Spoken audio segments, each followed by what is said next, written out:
do have to emphasize at this point, it is critical for us to note that those of us who sponsored this program, we only use and recommend Young Living therapeutic grade essential oils because of their highest level of purity and efficacy. Young Living has what they call the seed to seal process, where they have complete control over the plants from before they go in the ground as seeds, through the whole cultivating process, through the harvest, the distillation, and the bottling. Young Living has control over all aspects of that, and they truly have the highest quality oils available, and they can be taken internally and used topically, not just aromatically, where there are many lines of essential oils out there that it tells you not to put it on your skin, and certainly don't ingest it. So when we are talking about essential oils tonight, if you have another brand that you maybe got from the health food store or from another company, please disregard all the information as applied to those oils, because we don't know them, we don't trust them, and we cannot endorse them. So all of the information here tonight is focusing just on the Young Living therapeutic grade essential oils, because in our opinions, any other brand should really just be considered an air freshener. So what is aromatherapy? Aromatherapy is the inhalation of plant oils called essential oils for improved physical, mental, and emotional well-being.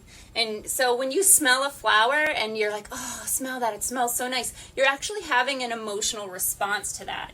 And a lot of times people don't realize the connection between the sense of smell and the emotions. But if I ask you what your grandmother's house smelled like, you're going to have a flashback memory, and you're going to remember what it smelled like, and you'll have an emotion one way or another. And if your grandmother was warm and fuzzy, you probably feel good. But if your grandmother was kind of scary, you might feel bad. But there is a direct connection between the sense of smell and emotion, which is why essential oils and aromatherapy work so well for things like stress, anxiety, depression, and those sorts of things. You can see on the right, this is an example of a horse who really does like that particular essential oil. It's trying to steal the bottle, and you do have to hold on tight, because if they do like it, they will try to take it.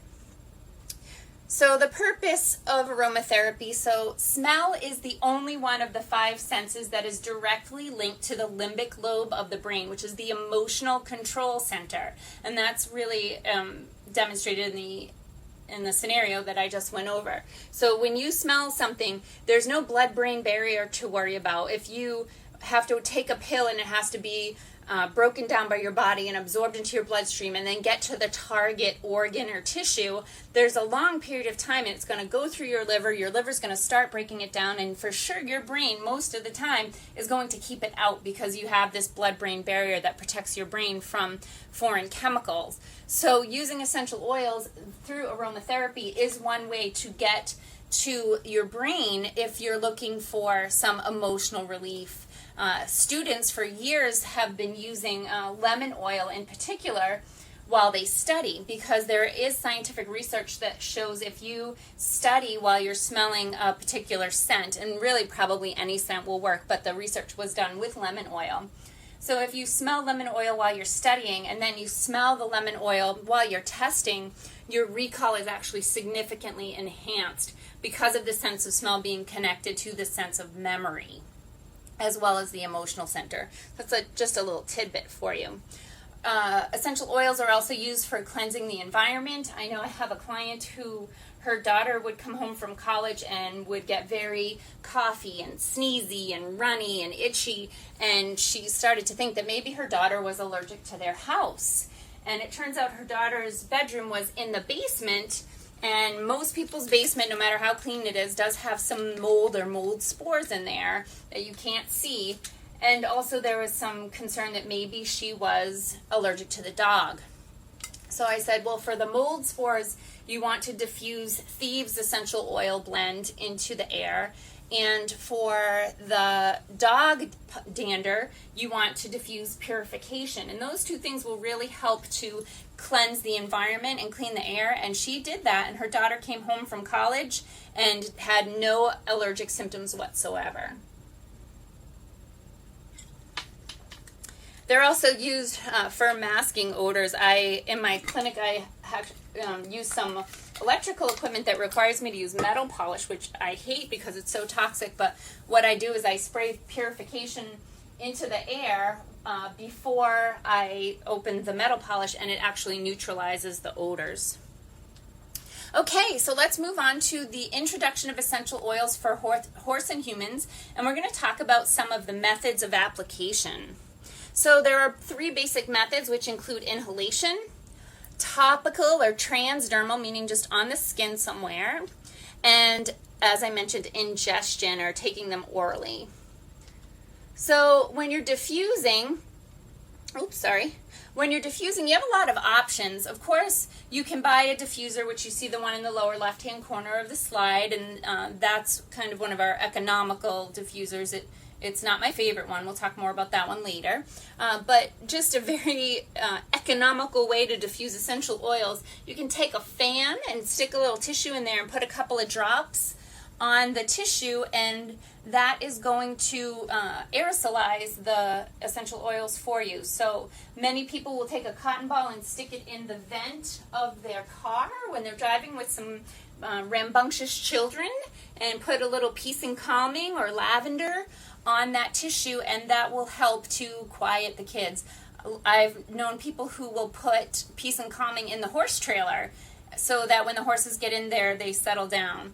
Of course, you can also just open the bottle and directly inhale it. You can put a couple drops on your hand, rub your hands together, and without touching your eyes, of course, you can take some nice deep breaths and inhale that directly into your body, and you can aerosolize them through just making a little spray bottle, and that's the one I use in my office for the metal polish.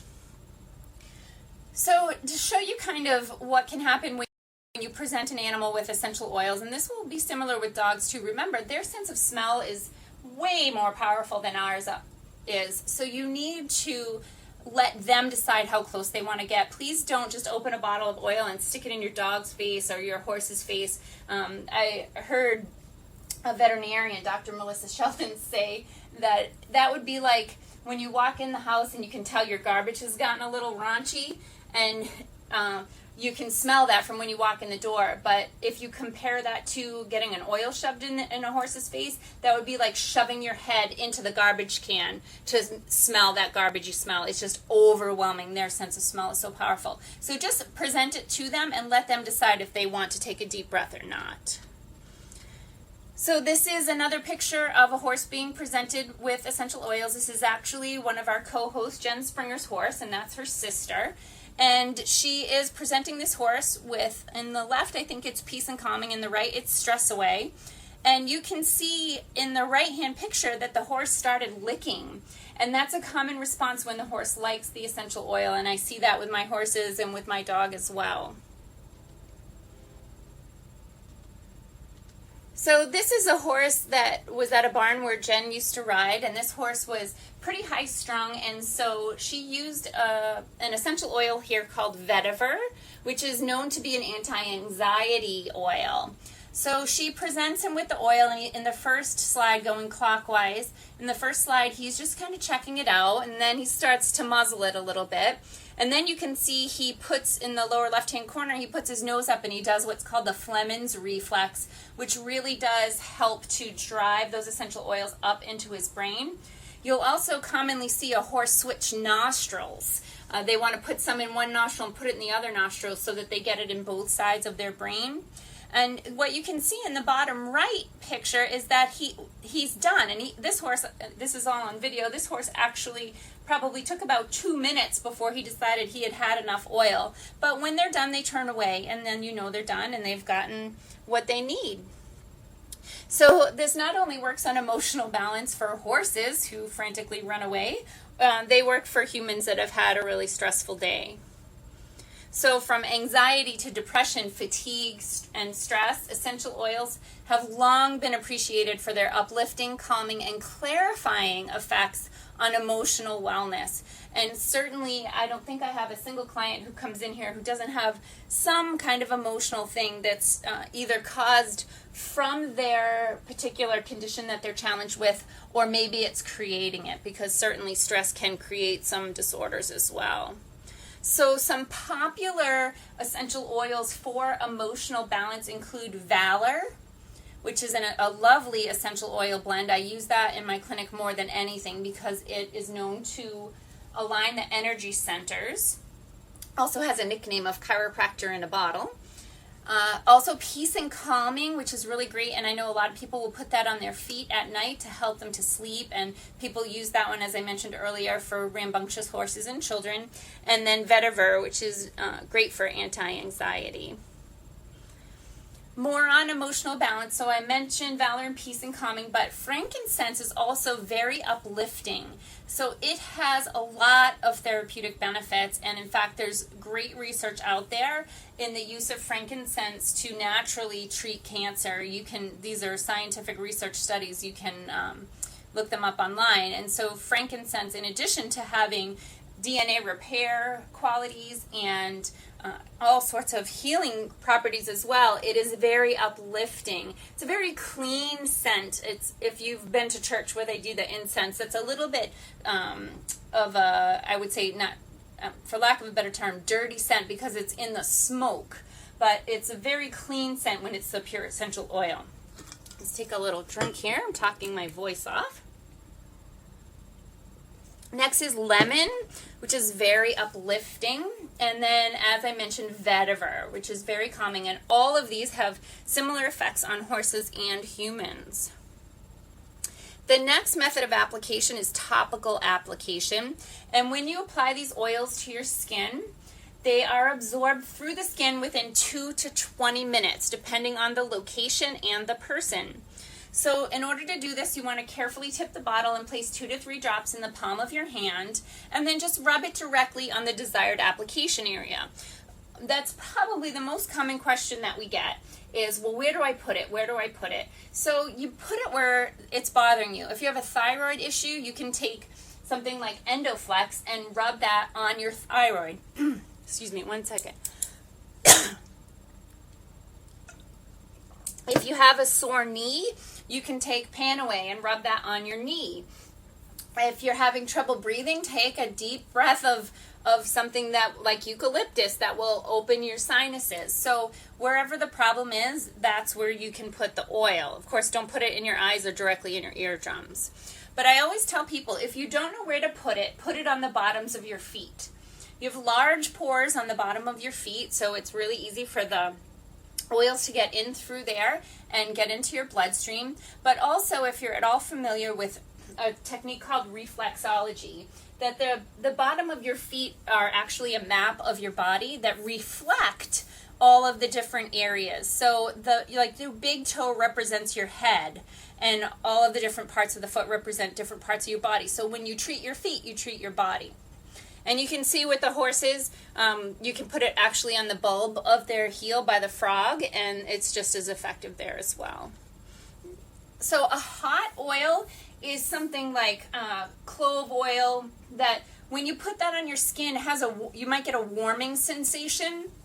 And it certainly isn't dangerous, but it can be uncomfortable for some people. So if the oil is classified as a hot oil, we just recommend that you dilute that oil with olive oil or vegetable oil. And we have a really nice one called V6, which is a blend of 6 different vegetable oils. And then that slows the absorption of the oil into the skin. And it keeps any kind of rash or anything from happening, but that's really only with the hot oils. Regular oils like lavender, lemon, anything like that can go right on your skin.